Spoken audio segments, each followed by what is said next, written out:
요즘 개인 파산 사건들을 쭉 보다 보면요. 오, 이거 좀 이상한데? 싶은 패턴이 하나 있습니다. 처음 서류를 딱 봤을 땐 정말 지극히 평범해 보이는데 파고들면 파고들수록 완전히 다른 이야기가 숨어 있는 사건들이 점점 늘고 있다는 거죠.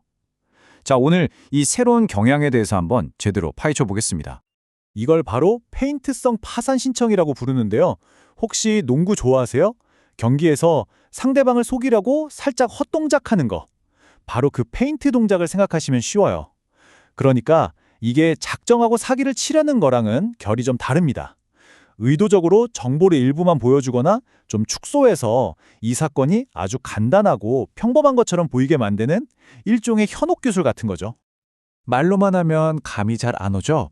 이 페인트 동작이라는 게 실제 사건 파일에선 대체 어떻게 드러나는지 지금부터 저랑 같이 한번 사건 기록을 열어보시죠. 겉보기엔 정말 너무나 평범한 사건입니다. 자, 여기 서류 첫 페이지를 한번 볼게요. 신청인은 85년생이고 월 소득은 270만 원이라고 신고했네요. 그리고 지금 친척 집에 무상으로 살고 있다고 하고요. 그리고 보세요. 처음 낸 서류에는 보험이 하나도 없다로 되어 있습니다. 어떠세요? 딱 이 정보만 놓고 보면 진짜 뭐 특별할 게 전혀 없죠? 그냥 우리 주변에서 충분히 볼 수 있는 그럴 법한 이야기처럼 들립니다. 그런데 말이죠. 파산 관제인이 서류를 한 장 한 장 넘겨보면서 뭔가 찜찜한 구석들이 보이기 시작하는 겁니다. 이게 왜 이러지? 앞뒤가 안 맞는데? 하는 부분들이요. 자, 여기서부터가 본 게임입니다. 처음 냈던 신청서 내용이랑 나중에 추가로 낸 증거 서류들 사이에 정말 어마어마한 차이가 있었던 거죠. 과연 그 서류들 속에는 어떤 진실이 숨어 있었을까요?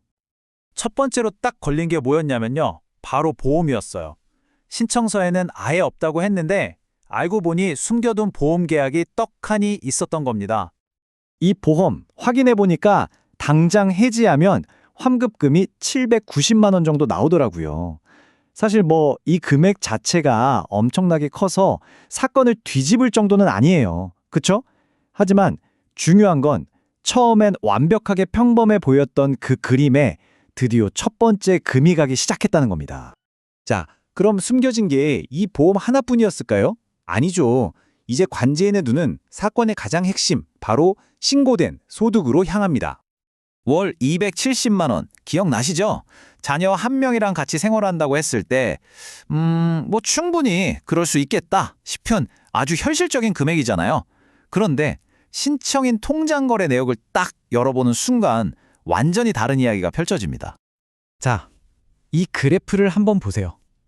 이게 이 사건의 스모킹건입니다. 신청서에는 연소득을 3,240만 원이라고 적었어요. 그런데 실제 통장으로 확인된 2021년 소득은 얼마죠? 무려 6천만 원. 심지어 2018년에도 4천만 원이나 벌었어요. 신고한 것보다 거의 2배 가까이 더 번 거죠.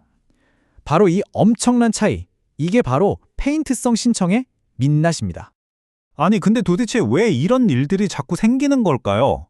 왜 이런 페인트성 신청이 늘어나는 건지 그 이유로 한번 파고 들어가 보죠. 사실 이유는 한 가지가 아니라 좀 복합적이에요. 먼저 파산 절차가 예전보다 좀 간단해지면서 생긴 뭐랄까 의도치 않은 부작용일 수도 있고요. 또 어떤 사람들은 일부러 전국 단위가 아니라 특정 지역 세무서 자료만 딱 떼서 내는 꼼수를 쓰기도 합니다. 정보를 다 안 보여주려는 거죠. 일단 서류를 간단하게 내면 조서도 좀 덜 빡빡하게 하지 않을까 하는 그런 심리도 있고요. 물론 오해도 있을 수 있어요. 예를 들어 건설 현장 반장님들 같은 경우 팀원들 월급까지 자기 통장으로 받아서 나눠주는 경우가 있거든요. 그럼 소득이 부풀려 보이는 거죠. 아니면 그냥 실수로 보험 내역 조회 서류 같은 걸 빼먹고 안 내는 경우도 있습니다. 이건 그냥 추측이 아니고요. 실제 현장에 계신 분의 이야기입니다. 홍연필 파상관제인께서 이런 말씀을 하셨어요. 최초 신청서랑 나중에 내는 서류랑 내용 차이가 너무 큰 사건들이 점점 늘고 있다고요. 그러니까 이게 그냥 기분 탓이 아니라 현장에서 몸으로 느끼는 뚜렷한 변화라는 거죠. 자, 그럼 이제 제일 중요한 질문이 남았죠. 그래서 어쩌라는 거냐? 왜 처음부터 솔직하고 꼼꼼하게 서류를 내는 게 그렇게 중요한 걸까요? 이 표를 보시면 답이 바로 나옵니다. 왼쪽 페인트성 신청을 한번 보세요. 당장은 좀 편할지 몰라도 결국 어떻게 되나요?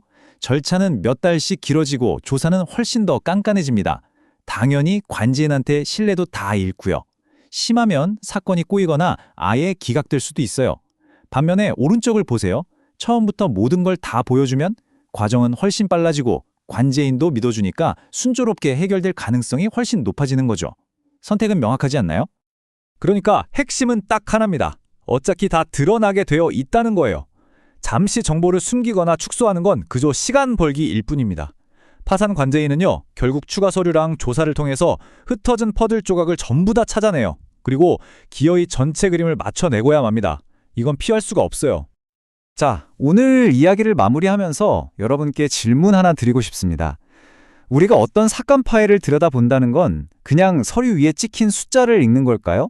아니면 그 숫자 뒤에 숨어서 차마 말하지 못했던 어떤 진짜 이야기를 찾아내는 과정일까요?